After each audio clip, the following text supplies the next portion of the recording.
Peace out, yo. So marami nagtatanong kung nasa na raw si Rory Blue, yung main star ng channel natin, no? So ito siya guys, pakita ko sa inyo.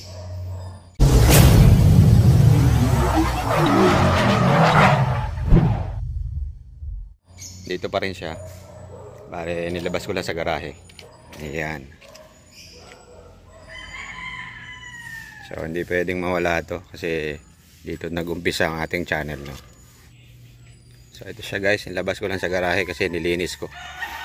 Sobrang dumi na. Nakatambay lang siya sa garahe all the time. Yan. Engine wash na rin.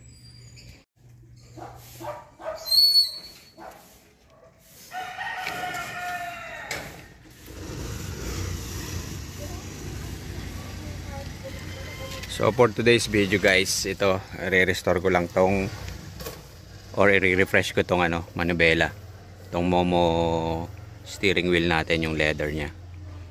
Alright. So kung gusto nyo ring ma-restore or maibalik sa dati nyang alindog yung mga old leather steering wheel nyo, tutok lang kayo at panoorin nyo tong video na to. So ito i-restore ko lang tong Momo steering wheel. Ito nga pala ay galing sa Evo 4, 5 or 6 na ito yung original steering wheel ng Evo.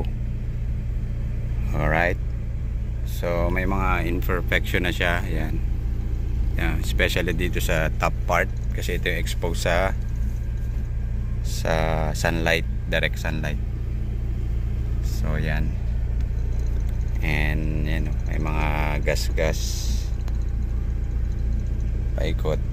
So ayaw ko rin ng glossy finish. So pag na restore natin to, magiging parang ganito siya, matte. So ayan, mayroon akong produkto na gagamitin dito. Papakita ko na lang sa inyo.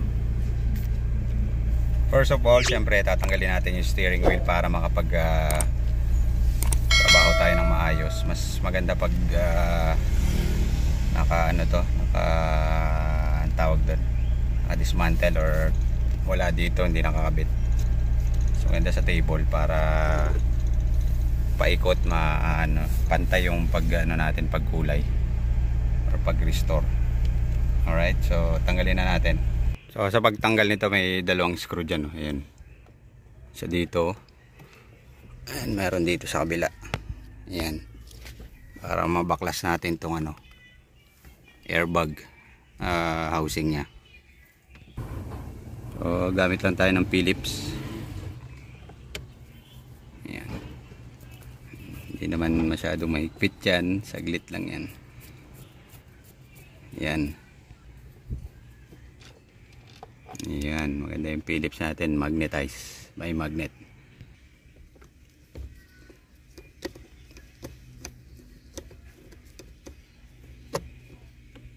So ito, tanggal ko na yung dito sa kanan. So pwede na natin tanggalin tong airbag casing nya. Ayan. Ayan. There you go. Ayan. Expose na siya. Bale ito, tatanggalin lang natin to. Yan lang naman naka-attach. Gamitan lang natin ang impact driver. Ito. So impact driver.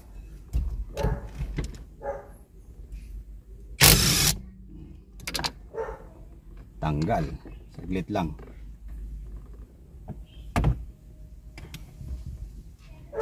Then ito mahirap. Hindi. Saglit lang. Yan. Tanggal na natin siya. Alright. Ngayon doon na tayo sa bench para maumpisa na natin. Okay.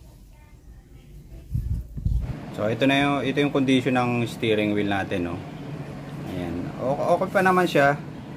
Kaya lang yung dito sa bandang taas, ayan yung ibabaw may mga crack na halos yan may mga faded. Ito yung naka direct sunlight kasi ayan.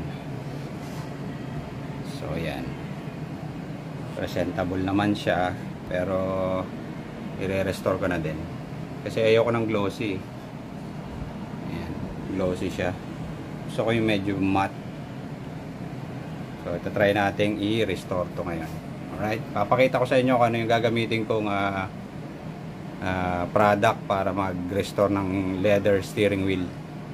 So ito nga pala yung product na gagamitin ko para mag-restore nitong leather steering wheel natin. Ito ay ano, Color Lock ang brand. Ayan, steering wheel kit. Ayan, so i-unbox muna natin. Okay, unbox muna natin tong ano, Color Lock. Anong laman ng mga nilalaman nitong kit na to. Ayan. So bali nabili ko ito sa Amazon US nung nandun ako sa trabaho. Ayan, there you go guys. Ayan. So may kasama siyang wiping cloth. Ayan. Yak muna. Oops, nahulog. Ito yung tinatawag na lang nilang ano, elephant ano. Tapos dito merong 4 na bote na maliliit. So meron ditong mild leather cleaner. Yung degreaser natin pag nagliha na. And then ito yung leather shield, ito.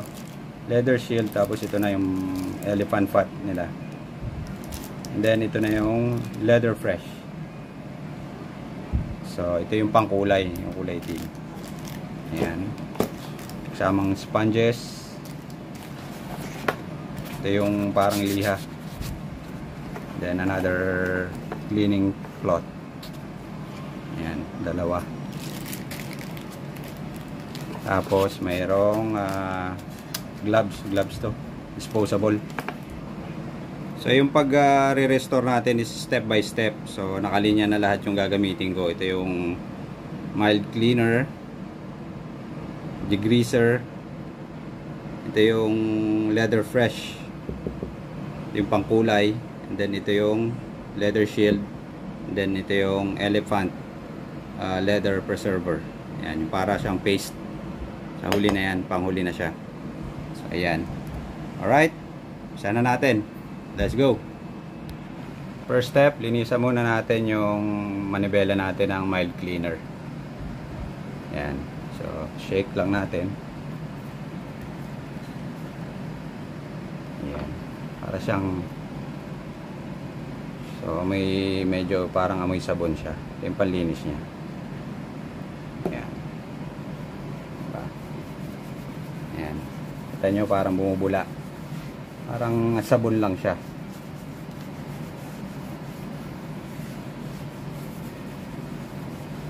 Hindi na ako gumamit ng gloves kasi mas komportable ako pag ano, walang gloves. Yan. So, linisin lang natin, tanggalin natin yung ano, mga libag-libag. I'm sure sa tagal na nitong hindi nalilinis, marami nang na-accumulate na mga dumi to. Grease, kung ano, oil, galing sa ating mga ano, sa kamay natin. Ayan. Mixin lang natin siya. Bale, itong part na to, tsaka yung sa may doon sa may ano, tawag doon sa may yung lagayan ng ano, yung case ng airbag, hindi na natin i-color yun. Okay na siya. Ito lang ano, pinakang manibela niya, yung hinahawakan natin. Ayan. Ito yung part na medyo ano, masama ang ano. Ayan. Alright, gamit tayo ng cloth. Tuyuin lang natin siya.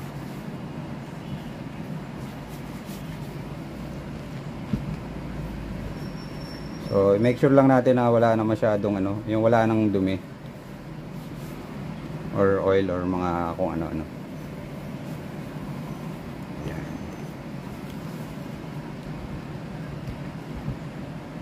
Okay, next. Dito na tayo sa pan part. Ito na yung ano, dito na tayo gagamit ng liha. So, lilihain natin tong manibela natin. So, ito yung nakakatakot na part.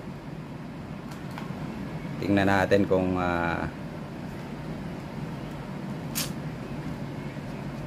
matatanggal natin yung mga ano. So, ito, ang gamit ng purpose ito para ma-even yung ano, para even yung mga surface natin. So pagliha ano lang, mild lang guys. Hindi nyo kailangan panggigilan yan. Yan, ganyan lang siya. Dampi lang. Very moderate pressure lang. Dito yung medyo ano eh.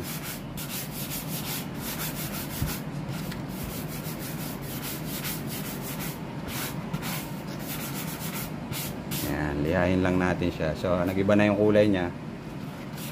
Parang tinatanggal na natin yung thin layer niya ng manibela. Dito may gas-gas din siya. So, liha lang tayo, liha. Purpose nito para kumapit yung kulay natin. Mamaya. Diba?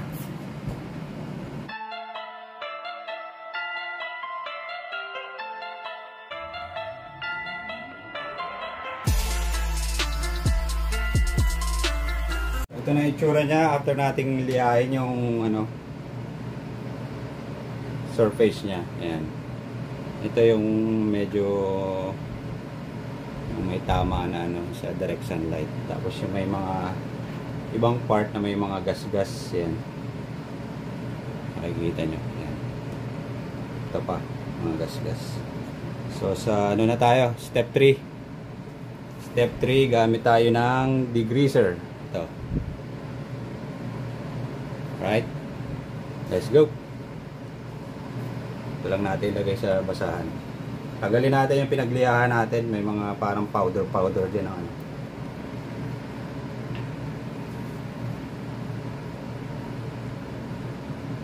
Ayan. So ilang natin tong cloth. Tapos tagalin natin yung pinaglihahan natin.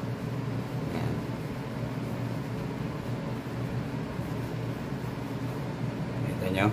Ayan, dumi. Kailangan matanggal natin siya maigi para pag nagkulay tayo wala siyang ano, small particles sa mga pinaglihaan. Linis. Ayan.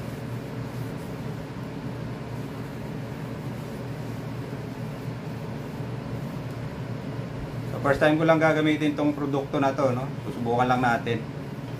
Nainganyo lang akong bilhin sa Amazon. Amazon US nga pala. Talaga effective siya. Yan, linis-linis. Bila. Kita nyo, pinaglihahan natin, no?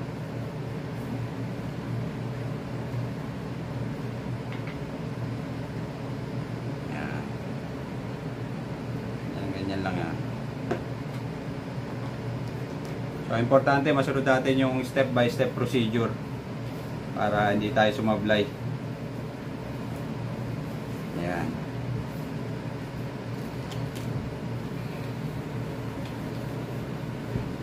Alright. Ito nyo, may mga gas-gas. Ayan. Sana matabunan ng ano, kulay.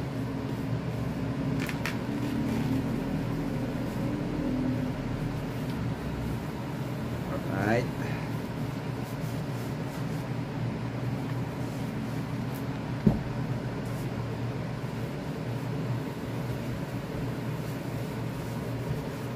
So dito pa lang mukhang okay na siya, oh. Nag-color parang flat na siya.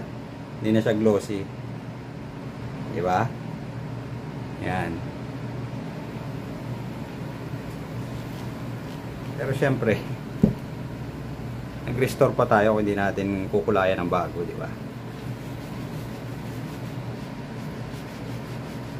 Ayan, there you go guys. Hindi ko nakuna ng picture yung before, pero nakuna ko ng video. So ayan guys, nalinis na natin yung surface ng manibela. Ngayon ready na tayo mag kulay. Sa next step natin, itong leather fresh. Ito na yung kulay itim. So parang may bola siya sa loob. So, check lang natin siya maigi. Ready na tayo magkulay. There you go. Alright. So ayan guys, so kulay itim. Ayan. So gamit itong maliit na sponge, ano lang natin siya. Ayan, tak-tak natin dyan. Ayan, tapos medyo pisil-pisilin natin. Nating kalimutang takpan ulit para matapon. Ayan.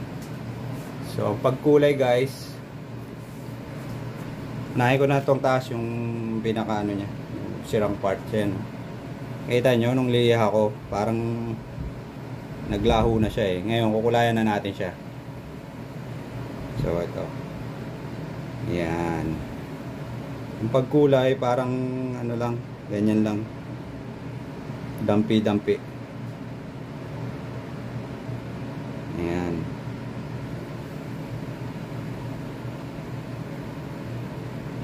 So kulang, dagdagan natin.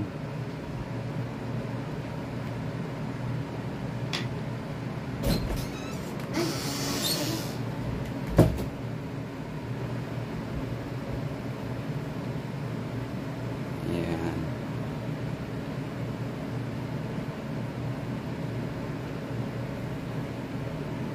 So mas maganda yung ganito, dampi. Pag pinahid natin gano'n, magkakaroon ng linya. So dampi-dampi lang.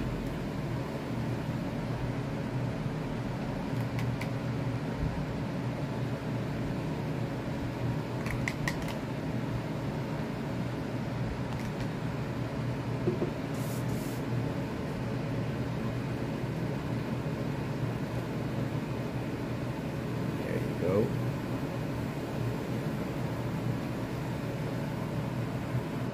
So ang secret dyan, i-apply lang natin evenly. Manipis lang. Huwag nyong kapalan. Mas maganda yung manipis kasi mag-uulitin natin tong step 2 at saka 3. After nito, lilihain ulit natin siya. So, i-apply nyo lang evenly. Yan.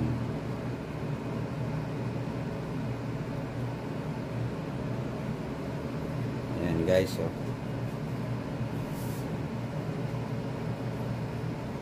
So iwasan nyo lang yung mga ano, may mga stitching para hindi makulayan.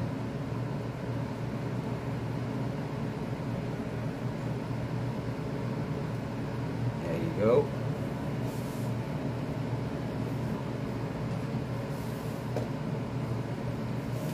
So nagmumukhang ano na, kaaya-aya ulit. Hindi na siya gloss tulad kanina.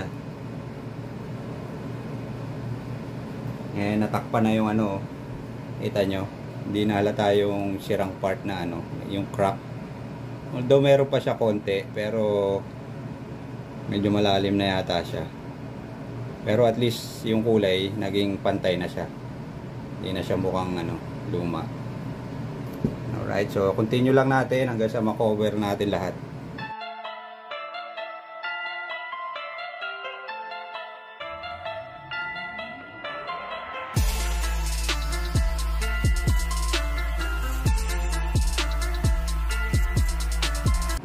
So ayan na itsura niya guys after natin maglagay ng first coat ng leather fresh. Parang naging matte color na siya. Tapos yung dito sa taas, yan o. Yung sirang part kanina eh. Ayan. Yung nakulayan na siya. Alright, so balik tayo sa step 2. Lilihain ulit natin, tapos kakabitan natin ulit. Pupunasan ulit natin ng leather fresh. So liha, then leather fresh ulit. And guys, so take time lang sa pagkulay, no? Dab-dab lang, basta ang importante ma-achieve natin yung pantay na manipis na pantay yung pagkulay. Kasi pag minadali natin, magkakaroon ng may mamimiss tayong spot, tapos magkakaroon ng high spots, makapal na kulay. So ayan. So ayan, balik tayo sa step 2. Liha ulit. Okay guys, lihain ulit natin yung nilagay nating leather fresh. Pero lang, very light pressure lang. Yan. Ganyan lang siya. Para yung second coating natin kumapit na ng gusto. Yan. Diba?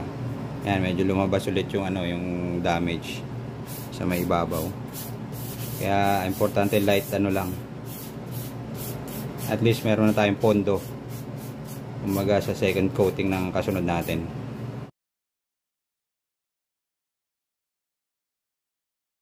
So gamit ulit tayo ng degreaser tsaka yung cloth na ginamit natin kanina.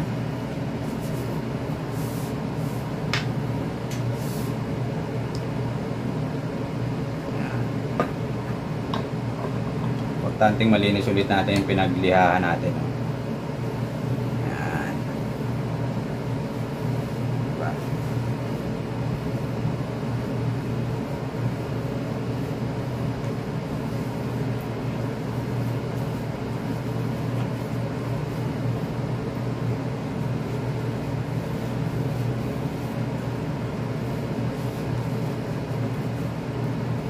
Para pag nagkulay tayo mamaya, hindi sasama yung mga ikabok yung pinaglihahan natin.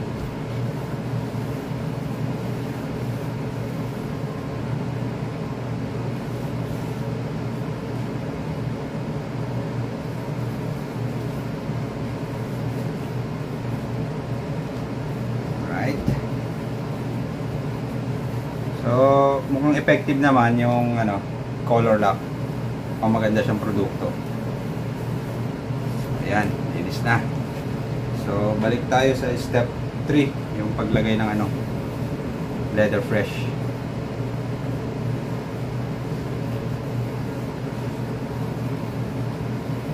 Ayan. So, final na yun. Ayan, yung dumi diba? So, balik ulit tayo dito sa leather fresh. Kulayan ulit natin ng second coating. So, shake well. Shake lang natin maigi yan. Ganun uli, maninipis na lang. Tapos dampi lang. Dampiin lang natin. Huwag nating ipapahid yung ganun. Kasi magkakaroon ng linya. So, dampi-dampi lang. Yan, ganyan lang. Tapos, dahan-dahan lang. Take your time. Para masiguro natin pantay yung pagkulay natin. Yan. So, ayan guys. Kita nyo. Pantay na yung kulay niya.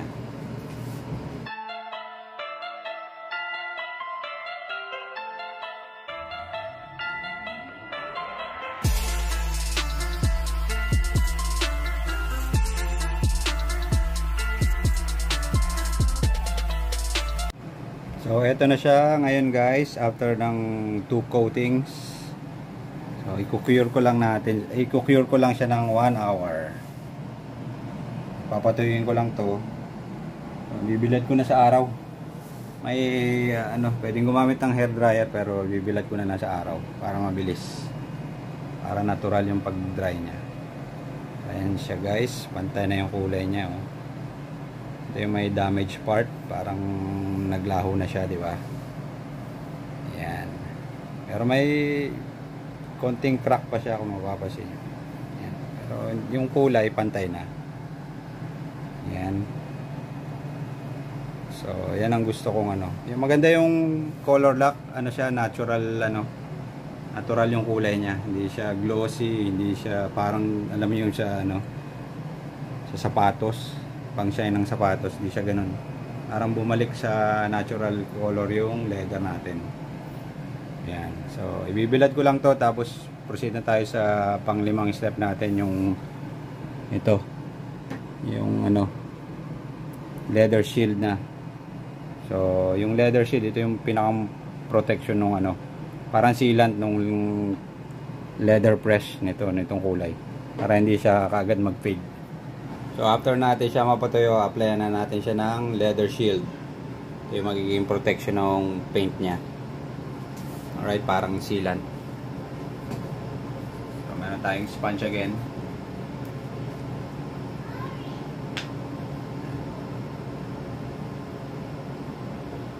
Pahid lang natin siyang ganyan. Para maging neutral yung kulay.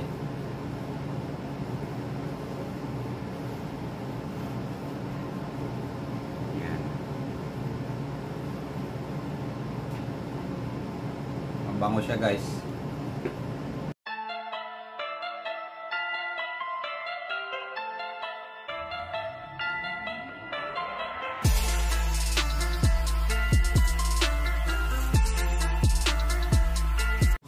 Mga ganito katagal na steering wheel talaga, mga pro na sa mga cracks, sa mga fade, nagpe-fade na siya. So galing to sa Evolution 4, 5 or 6 na steering wheel. So kailan pa yun, mga 90s car pa yun. There you go guys, napit tayo matapos. Mga twice a year siguro pwede natin gawin yung ganito sa leather steering wheel natin. Yan, mukhang brand new guys. Pero hindi ba tapos dyan, no? Meron pa tayo isang ilalagay, yung ito, elephant leather preserver. Ito na yung pinakang last step natin, pero papatuyin ko lang muna to. So ito na yung last part natin guys. Applyan na natin siya ng elephant leather preserver. Para siyang gel, para siyang pamada or wax. Ayan.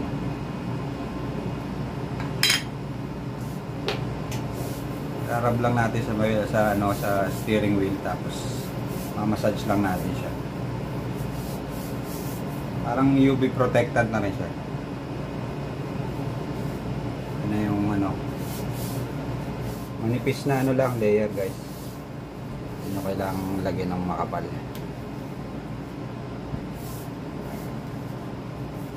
Bale, ito na rin yung ano, pang maintain nya ng leather natin.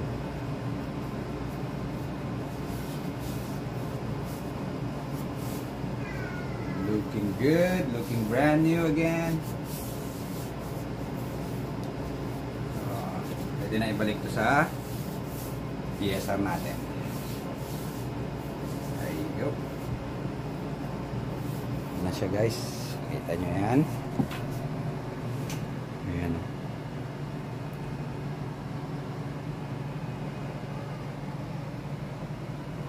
Alright.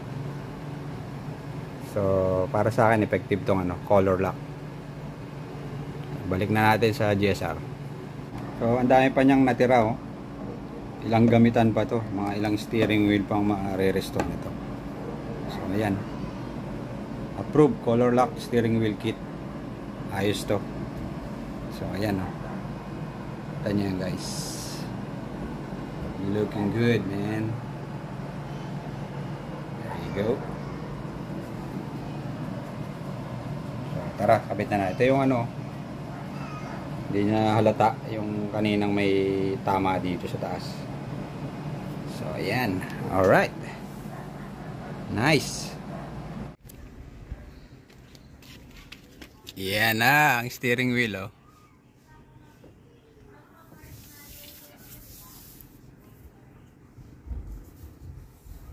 Ay, mukhang ano, brand new ano.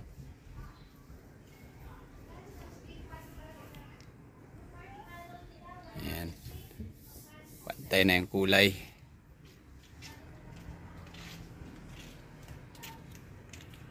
And sobrang nagpapasalamat ako sa mga tumangkilik ng Honda ADB 160 build series natin. No? Sobrang daming nanood nun.